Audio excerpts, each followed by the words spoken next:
What if the loudest voice you need to hear is actually the quietest one inside you? In a world that never stops spinning, could stillness be your greatest form of power? Discover 5 Stoic truths that don't just inspire you but transform how you live, lead, and love. Dear you, pause for a moment. Take a deep breath and watch this video. I believe that somewhere in the words you're about to hear, you'll see a reflection of yourself in this world that never stops rushing, never stops shouting. Inner stillness isn't just a luxury, it's a life-saving strength, especially in a world that demands constant motion and reaction. It's not the silence of weakness but the quiet confidence of someone who knows their own worth. In Stoic philosophy, this is the unshakable foundation that keeps us grounded when life gets stormy. Stoicism doesn't teach us to run from pain. It teaches us how to face it. It doesn't ask us to control the world, but to govern ourselves. Whether it's loss, failure, or unfairness beyond our control, there's one thing we always have power over: our attitude in the face of it all, and that power begins with peace in the soul. This video doesn't promise a quick fix, but it does offer a reminder. Trust the calm within you, the place where every storm must stop at the door of reason. As Marcus Aurelius once said, nowhere can man find a quieter or more untroubled retreat than in his own soul. Start that journey right now. 1. The importance of inner silence. Amid the chaos of daily life and the relentless noise of the modern world, there exists a quiet yet powerful force: inner stillness. It is not the absence of sound but a state of mind untouched by the turbulence of life. For the Stoics, this isn't just an ideal state, it is the very foundation for living with strength and freedom. In Stoic philosophy, inner stillness is the ability to keep the mind undisturbed by negative emotions. No matter how unpredictable or harsh the outside world becomes, it doesn't mean becoming cold or indifferent. On the contrary, it's about mastery. A quiet kind of courage that keeps you from being swept away by anger, fear, or the vague anxieties that life constantly throws your way. This lies at the heart of the Stoic principle of emotional control. You can't control everything, but you can always control yourself. Marcus Aurelius, a Roman emperor wielding immense power, lived through an era of deep instability where one wrong move could plunge the entire empire into chaos. Yet, even in the face of brutal wars on the northern front and deadly plagues claiming thousands of lives daily, Marcus refused to let panic or rage govern him. He lost many loved ones: his wife, his son, and loyal companions. Most would have collapsed under such grief. But he chose the harder path to hold on to inner stillness. Each day he wrote in meditations, not for public eyes, but as a reminder to himself to stay anchored in reason. Marcus Aurelius did not deny his sorrow, but he never let it distort his judgment. He led with calm, endured with resilience, and lived by an unshakable rule: no one can disturb my mind unless I allow it. In meditations, his private journal never meant for publication, he often reminded himself, you cannot control the world, but you can control how you respond to it. After losing his son to the plague, he didn't curse the gods or wallow in self-pity. Instead he wrote, you possess undeniable power, not over every twist of fate, but over your inner world. And the moment you truly realize this is the moment real strength begins. That statement lands like a quiet but piercing truth. Real strength doesn't come from changing your circumstances. It comes from not letting your circumstances change your mind. It's easy to lose your temper when things don't go your way. It's easy to blame others when you fail or face hardship. But the Stoics understood something deeper. Emotional outbursts don't make you stronger. They only show that you're letting the outside world control you. In contrast, calmness, even when mistaken for coldness, is the clearest sign of inner strength. It's proof that you've risen above yourself, that you're no longer blindly led by emotion. Picture yourself as a small boat in the middle of a vast ocean. The sky darkens, clouds gather, and the wind begins to howl. The waves, representing turmoil, loss, betrayal, and pressure, crash relentlessly against your hull. You can't control the wind. You can't command the sea to stop. But your ability to survive doesn't lie on the surface. It lies beneath in the anchor that holds you steady. In Stoic philosophy, that anchor is inner stillness. Stillness doesn't make the storm vanish, but it keeps you from drifting, from being dragged under by panic and impulsive emotion. When you learn to anchor your mind in reason, in what you can control, no storm, no matter how fierce, can knock you down. Not because the world becomes gentler, but because you've become strong enough not to be swept away. That is silent strength. That is true freedom. Marcus Aurelius was the embodiment of that anchor. When enemies pushed into Roman borders, when unrest stirred among the people, when plague claimed lives one by one, he stood firm. Not because he was numb to pain, but because he understood that pain is inevitable while calm is a choice. In every word he wrote, there was no bitterness, only a quiet reminder to himself: keep your mind steady, like a rock in a rushing river. And from that stillness he made wise decisions, not rushed, not emotional, but rooted in reason. He was a living testament to Stoic thought. When the mind is steady, nothing around you can shake you. Inner stillness isn't just a moment of meditation, it's a way of life. It's how you move through a pressure-filled day without losing yourself. It's how you respond with silence when insulted, not out of weakness but because you understand the power of composure. It's how you accept what's out of your hands and focus your energy on what you can improve. Marcus Aurelius's words are not just a statement, they're a compass for anyone feeling lost. They remind you that the greatest power you have in life doesn't come from controlling the world, but from mastering your own mind. Once you truly grasp this, nothing can break you. Inner stillness is something no one can take from you unless you give it up yourself. It is the ultimate freedom the Stoics pursued, not being ruled by fleeting emotions, not letting the outside world dictate your life, and never allowing anyone but yourself to command your mind. And maybe in a world that never stops rushing, inner stillness is the noblest form of resistance. It's how you slow down amidst the chaos, how you choose clarity over the collective frenzy. You've taken a step with me into the world of stillness, the place where Stoics found their true strength. But this is only the beginning, because stillness is the foundation. And on that foundation we must build something even harder: emotional control and resilience in the face of challenge. In the next part, you'll go deeper into the core of Stoicism. How do you stay rational when emotions surge? How do you confront adversity without losing yourself? And why is emotional control not about suppression but about unlocking your real strength? Keep going. The deepest truths are still ahead. 2. Controlling emotions and facing challenges.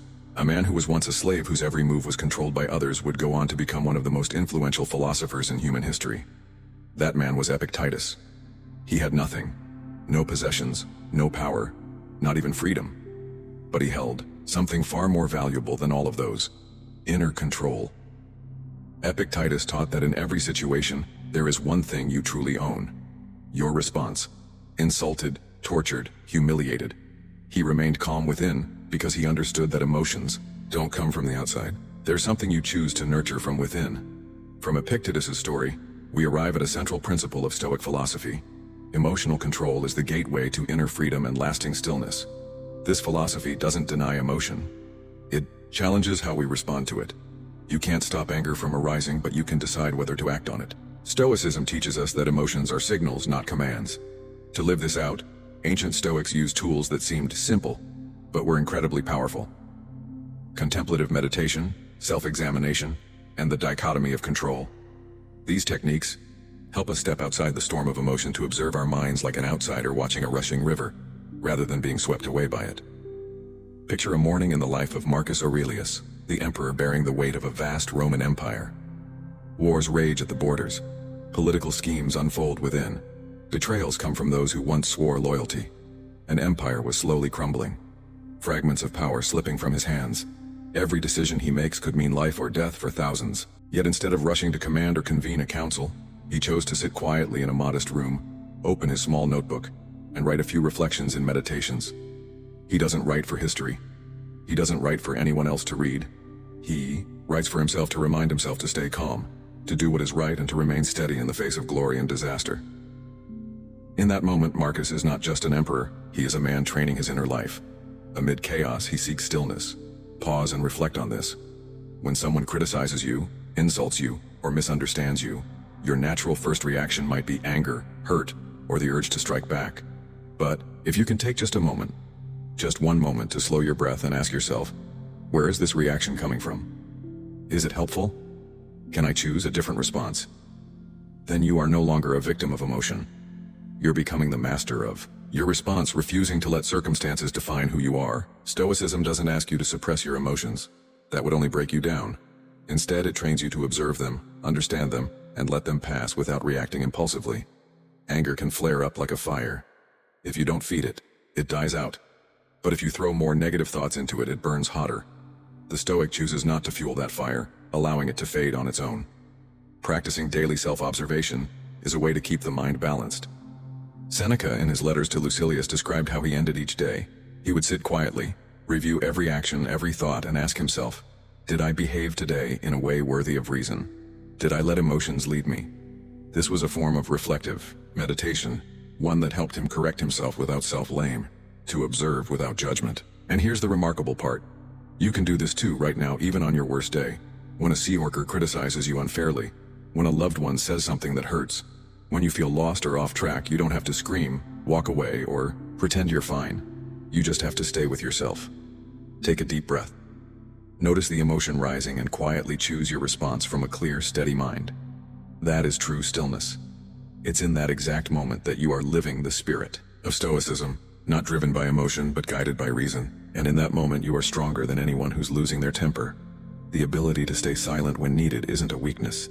It's the peak of inner strength. Perhaps the hardest part of mastering your emotions is patience. No one becomes a Stoic overnight. Not even Marcus, Epictetus, or Seneca. They too had days of exhaustion and frustration.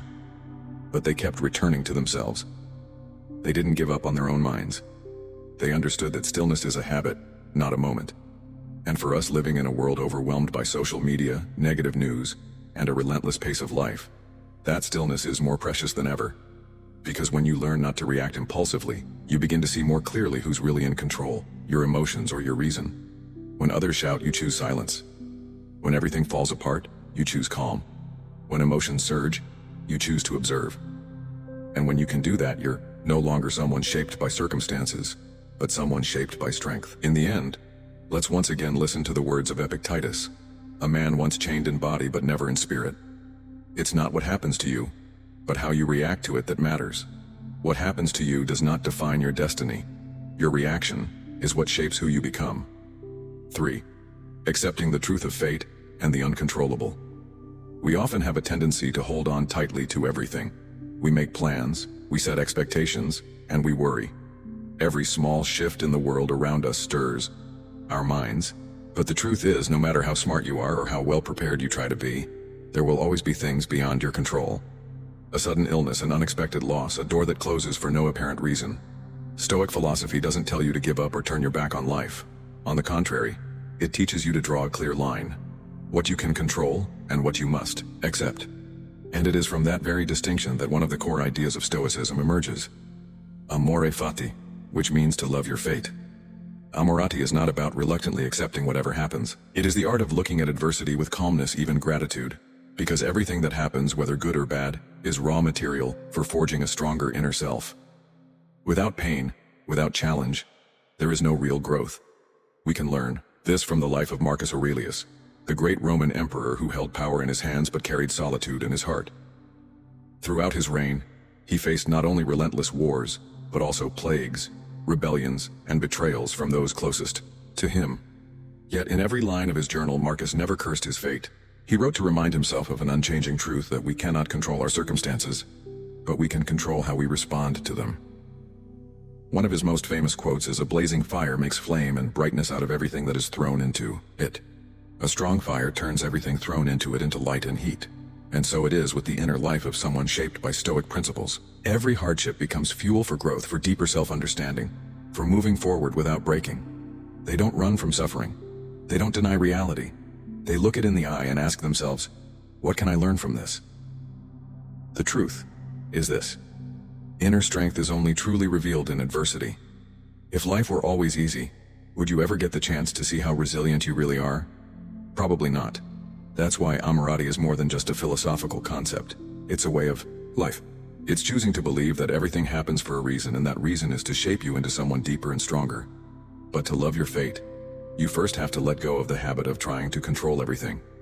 And that's the hardest part, because we're often taught that control is power, that being proactive is victory.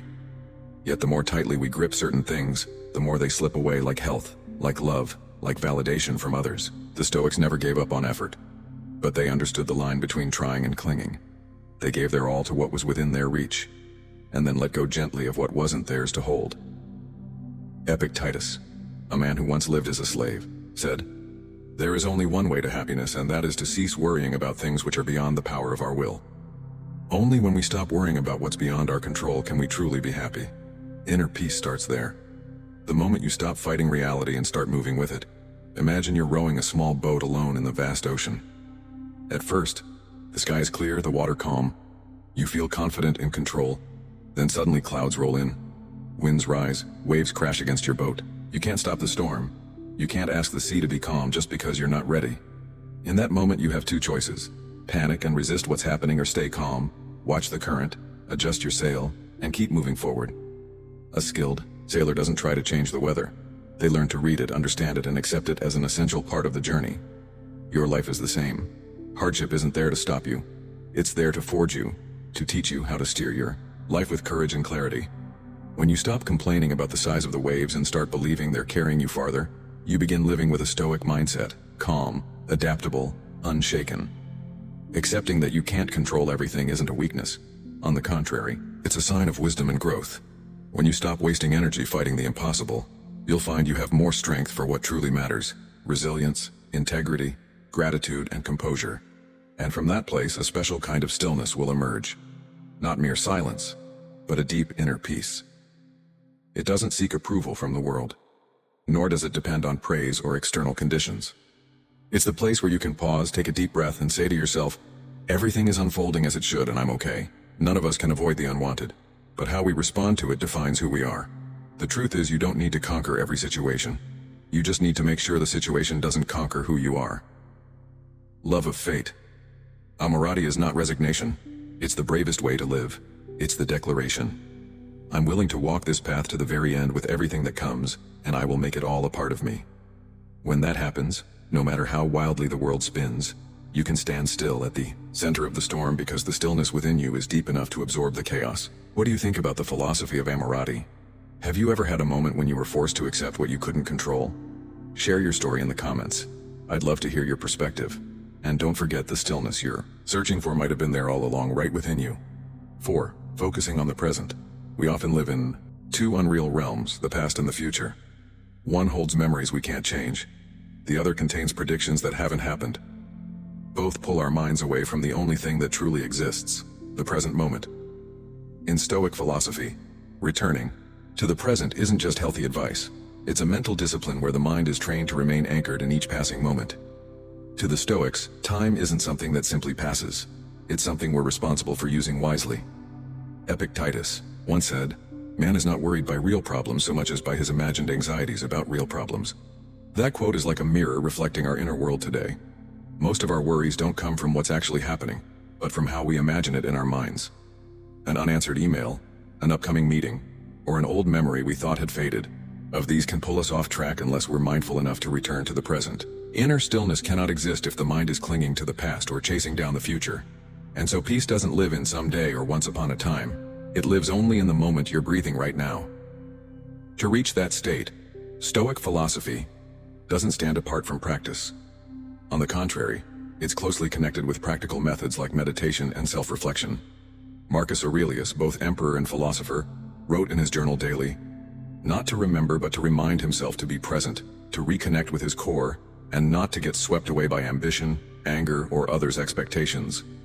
In modern times, Tim Ferriss, an entrepreneur, investor, and best-selling author of The 4-Hour Workweek, is living proof of applying ancient wisdom to a fast-paced life. Despite his packed schedule, Ferriss sets aside at least 10 to 20 minutes each morning for meditation. He sees it as a sacred moment to clear the mental dust-scattered thoughts, anticipatory worries, and self-imposed pressure from the outside world. Ferriss once shared that without meditation, his mind quickly gets caught up in the work grind, losing the ability to make clear decisions and reacting emotionally rather than rationally. But with just a few quiet minutes sitting still, eyes closed, focusing on the breath, he's no longer Tim Ferriss, successful entrepreneur, but simply a human being, fully present with himself. It is this consistent practice that trains him to stay grounded under pressure, just like the Stoic philosophers of old who sought inner stillness to face the storms of life. Meditation is not an act of escaping the world. On the contrary, it's how we confront the world without being overwhelmed by it. It helps us see more clearly what is real and what is not, what we can control, and what we must learn to let go of. In that silent moment, inner stillness begins to speak. We cannot talk about being present without touching on something deeper, the connection between ourselves and the divine. When we are present, when the mind is no longer pulled toward what hasn't come or what has already passed, we begin to hear the sacred calling from within. In Christianity, There is a holy silence, a space where we meet God, not through noise, but through inner quiet.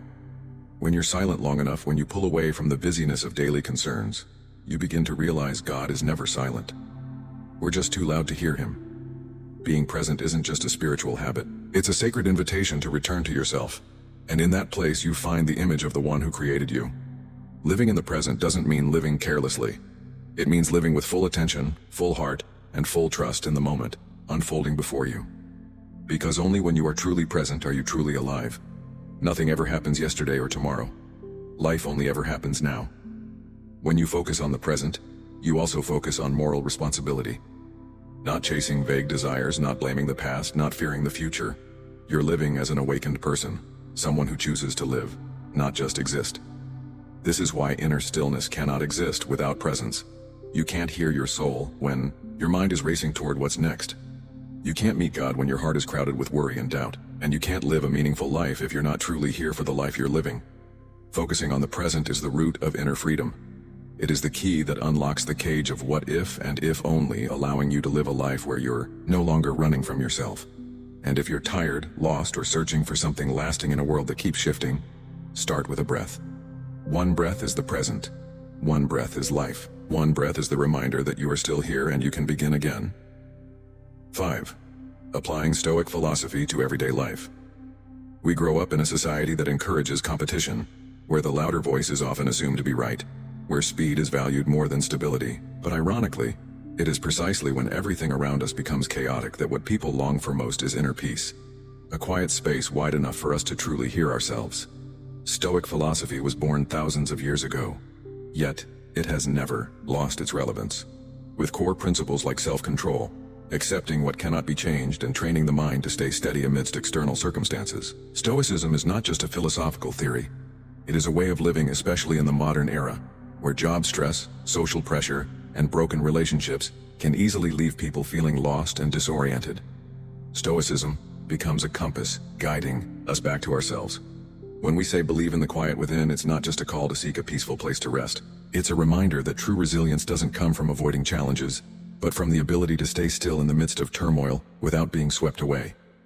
The quiet Stoicism refers to isn't simply an absence of noise on the outside.